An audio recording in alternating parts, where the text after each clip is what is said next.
Did you ever notice that when you are looking at your photos back at home, they really don't feel the same way as they did when you took them? Hi, my name is Robbie and you are watching Wonderframe. And in today's video, I will be sharing with you 7 tips on how to improve your photography when you are traveling. Hello guys, I just got this in the mail today and I figured this would be an interesting intro for the video. These are basically variable ND filter glasses or something like that. I think they are really stupid. I mean, they are a bit small but really heavy, so they drag the nose down. The quality is pretty cheapo as well, so yeah, but kinda looks good. No? Yeah, don't think so. Put them down. In today's video, I thought I will be talking about travel photography and sharing with you 7 tips of how you could improve your travel photography pretty easily. Buckle up and let's get started.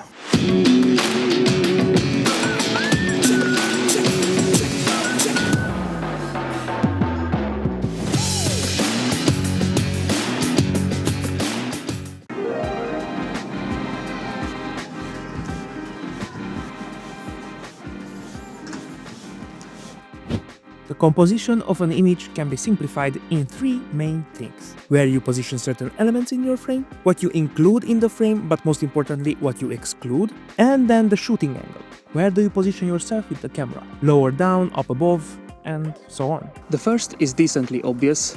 Basically, you need to decide where you will put your subjects or subject in the frame. You need to position them somewhere. The easiest, but probably the most powerful one, is to use the rule of thirds. It's a composition technique that was tested well and proved that it's working, so yeah, it's not a beginner technique. Using the rule of thirds is pretty easy. You put the grid lines on your camera, almost any camera should have that grid line, and then you position your subject on one of the intersecting points of the grid, and then you leave a bit more breathing room towards the direction that the subject is looking or facing at. So for example, like this dog in this image, he was walking by, and by allowing more space in the image towards where he is looking, it kind of works better than the other image where I positioned him on the other side of the image looking outside of the image. Every rule, every technique is there so that you learn about them and use them, and then when it's the case, you know how to break them if it's necessary. But at the beginning, you just probably try to stick to the techniques and rules because they are there for a reason. So the other thing that you would need to position in your image is the horizon line, and it depends. Basically, if you have something more interesting happening in the sky, then you would try to position your horizon line on the lower line of the grid, and if the foreground or something on the ground is more important in the image, then you will position your horizon line on the top line of the grid. When it comes to the second composition technique, you will always try to think about it backwards. So for example, you are not thinking about what to include in the image, but rather what to exclude. So you look at the composition you have, and then you ask yourself, do I need this item? Do I need this element to be in the image? Does it add anything to the image or not? And you should try to be quite strict with this question, with the answers you give yourself, basically, because you should leave most of the stuff out of the image. The best way to go about this is probably if you have a zoom lens. You position yourself into a place where you think you have a good composition, and then you zoom out a bit compared to what you would like to photograph. And after that, you either walk with your feet or zoom in, and with every step you will look at the edge of your image and try to decide if those elements that are closer to the edge of the image are still necessary to your composition, or they are just ruining and making the image more complex, which is not good. By doing this technique, let's say, in the long run it will help you out, because as time goes on and you exercise and do this stuff, then slowly but surely you develop the visual eye for these things, and you will not need to do this exercise anymore because you just directly think about what you need to include and what to exclude from the image, because you will know. Also, if for some reason you couldn't exclude everything, or you just missed something, but the image still looks to be really good, then you will need to do something about it in post. You have cleanup tools in Lightroom or in most of the gallery apps right now on phones as well. And the last part of the composition that you should think about is the angle from where you shoot from. So, for example, shooting from up above or from the ground looking up will create interesting perspectives. And depending on what you shoot and how you want to simplify your image, these techniques really help you out. So, for example, when you have a bunch of garbage on the ground in the distance, you could lower yourself and make the ground even smaller in the image so that the garbage or something can be seen. Or if you want to emphasize, for example, train tracks, something similar, then also going down to the closer to them with a wide angle lens will emphasize the size of the train tracks and will create a really interesting perspective. Also, putting the camera in different locations can create interesting images. For example, putting it in a tube or putting it on a bench, or I don't know. Positioning your camera is really important, so you should think about it.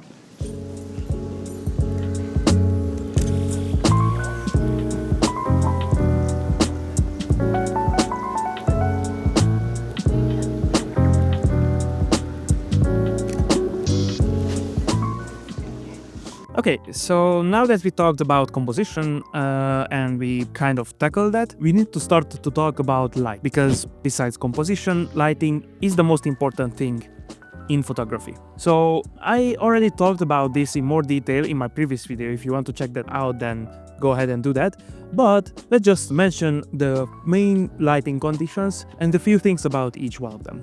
So the first one is harsh light. So for harsh lighting, I would suggest to try to find shaded places. But this is only if you are trying to do like portraits and stuff, because let's be honest, streets and landmarks can be moved to shaded places, so bad luck. The other one is basically to search for shadows, harsh shadows. You know, those harsh lines that the light can cast on the wall of the buildings and stuff like that. Those harsh lines will help you create interesting compositions because you will have patterns or leading lines and stuff like that. In case the day is a cloudy day and you have an evenly lit environment most of the time, it's good practice to try and figure out a few interesting composition techniques, because those will be the more important stuff. Those in composition techniques will elevate your photography. For example, trying to find a natural frame, so you have a frame in a frame,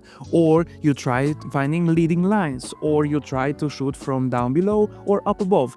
Otherwise, an overcast day is really good for taking your portraits at the landmarks. So for example, you have your friends with you, and if you want to take photos of them with the landscapes and landmarks in the background, this is the best time of the day because you have a good exposure for everything you want to include in the photo. Then there is golden hour, obviously, probably the best time of the day and the epicest shots you can take. You have that in early morning, right at sunrise, or in the evening at sunset. You can do backlit shots, putting your subjects in front of the sun and shooting directly into the sun, or the other way around and using the sun as a big softbox, lighting your subjects properly, or from the side doing like rim lights and stuff like that. And then there is blue hour. Blue hour is kind of short and it's kind of limiting in terms of that in landscapes, this blue hour light is not the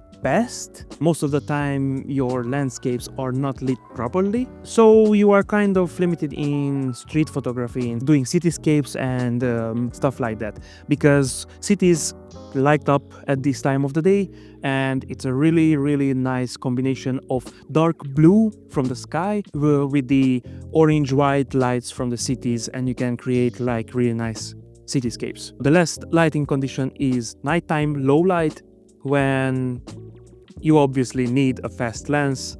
You can't really go by with a slow lens, a kit lens and stuff like that, because the camera can't handle that really high of an ISO unless you have the Sony a7S III or something similar. And also you need to utilize the light of the city. The same way landscapes, bad luck, maybe astrophotography, but yeah, that's kind of it.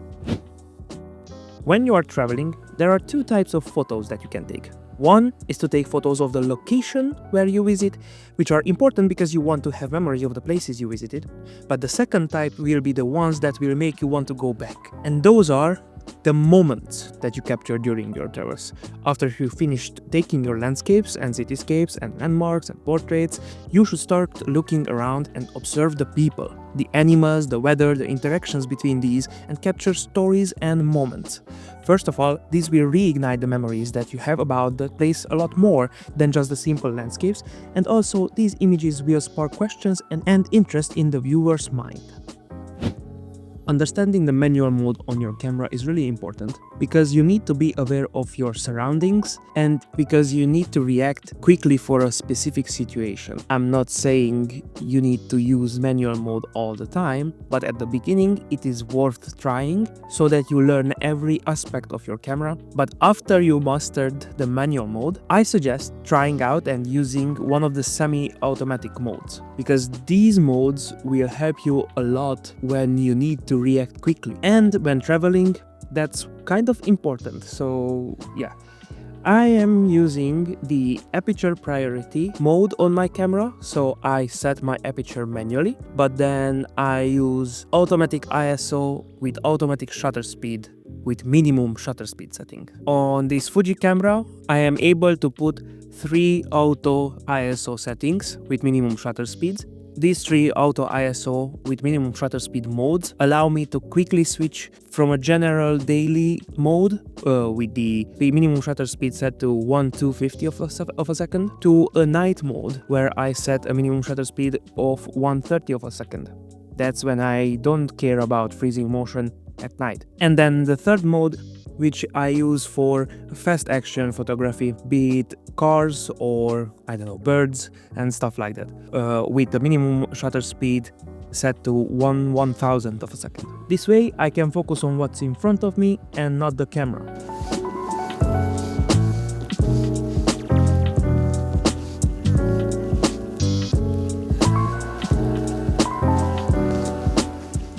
When traveling, it is important that you have your gear really handy, so that no matter the place and time, you can take a photo of the fleeting moments in front of you. There are multiple things that can help you be ready, and one of these things is the semi-auto mode that I already talked about. But another thing to make it easier for you is basically to have the camera at your disposal every time. So it's either you're carrying your camera in hand with a wrist strap, or you are carrying it with a neck strap, or you are using a capture clip style thingy like this one from Peak Design. It's really easy and really fast to just take it off and put it back on. You have your hands free in the cases when you want to pay more attention to your surroundings, and then when you want to take a photo, you just, with a little bit of practice, you can make this adjustment a bit quicker. Also, carrying your camera around all day means it will wear you down a bit. So if you are using a smaller camera with smaller lenses, like for example this Fujifilm X-S20 with the 23 f1.4, the lens is not that small, so yeah, but this whole setup is pretty decent. For example, compared to the Sony a7 IV with the 16-35 f2.8 G master that I had before, this is really small. Another thing is to have a simple lens setup, basically as small of lenses as possible, but still the exact lenses that you actually need on your travels. For example, I always kind of used a 2-lens setup like this one, but with different focal lengths. I tried out a bunch of them, but currently from Fujifilm I'm using the new kit lens. Don't let that naming fool you. It's the 16-50 f2.8 to 4.8, and then the aforementioned 23mm f1.4. And basically these two allow me to make a pretty simple decision during the day. So for example, from morning till evening, I use the 16-50 zoom lens because during the day I kind of have enough light. And then the 23mm 1.4 comes out at night when the light is a lot less. So the 1.4 aspect of this lens plays along really nicely. This will make my choice easier easier because I know I don't need to switch lenses, for example, during the day, because I don't really have a reason for it. I will talk a lot more about this two lens setup in the near future in an upcoming video, because I also have a lot to tell you about why I switched back to Fujifilm from Sony. So yeah, keep an eye out for these videos because they will be coming. Editing your photos is really important, because when you take a photo with your camera, if you have a proper camera, you would be doing it in RAW, or depending on your camera you can use JPEGs, but let's skip that. So you are shooting RAW. That RAW photo means RAW for a reason, because it has all the details that you need for creating a good photo, but in itself is not a good photo. So if you shoot RAW, you should be importing that into Lightroom or any other editing app that you are using, and then giving your image the proper contrast, colors, and your style at the end. The easiest way to go about this, if you don't want to spend too much time editing, is to use presets. Either you create one for yourself, or if you found something on the internet, then go ahead and use that one.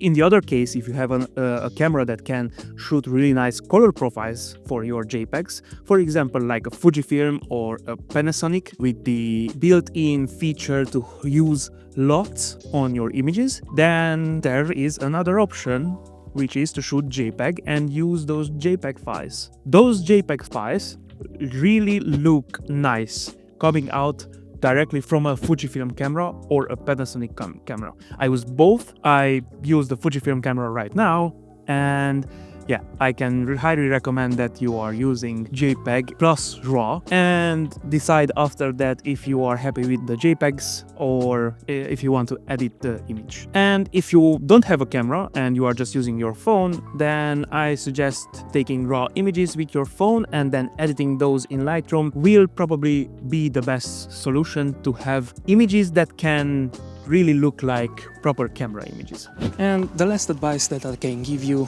is basically to shoot more, to exercise more. And it's probably obvious, because honing your skills will really help you in your travels.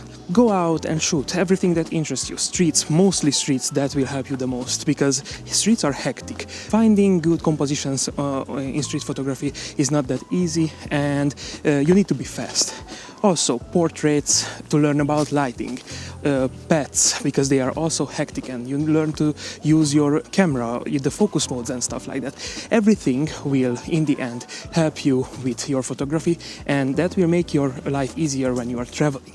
Because if you know how to handle certain situations, then on your travels, it will be a lot easier and a lot less frustrating. So in this video, we talked about how looking out for a few composition techniques and rules, also looking out for lighting and turning it to your advantage will help you create better images, while also keeping an eye out for special moments, because those images will tell the better story. Keeping your gear light enough and at hand, all of these will greatly increase the chance for you to take better images on your travels. And also, don't forget, images will need to be edited one way or the other. Either you let the camera do it if you have those settings, or you will need to take a raw image and then put it in Lightroom or any editing software to take the best out of it. I hope you like this video and that you learned something from it, and I hope that on your next travels you will take better images. Please comment down below if you have any other tips for somebody else who might be reading these, and who knows, maybe you will help somebody on their next travel. Or if you don't have any tips, just to say hi. I will try to read all of your comments and respond to all of them. I'm a small channel, so I can do that, for now at least. Thanks for watching, you know the jazz. Subscribe, comment, like, and see you in the next one.